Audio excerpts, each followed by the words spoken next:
रायगढ़ जिले के पाटनपाली गांव में हनुमान मंदिर को तोड़ने से बड़ा बवाल मच गया। मंदिर तोड़ने के बाद हिंदू संगठनों के बीच अब तनाव का माहौल बन गया है, जिसके बाद संगठनों ने जोरदार प्रदर्शन किया।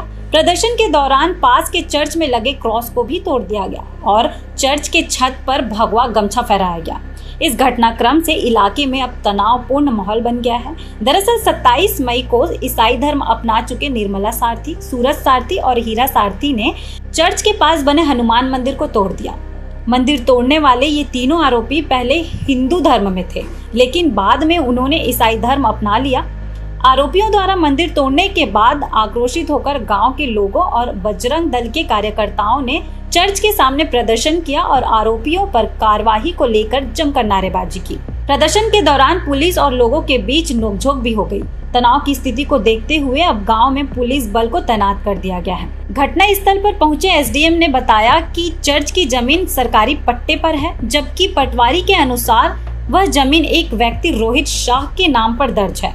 अब भूमि स्वामित्व को लेकर स्थिति स्पष्ट नहीं हो पाई है, जिससे विवाद और गहरा गया है। फिलहाल तीनों आरोपियों को हिरासत में ले लिया गया है।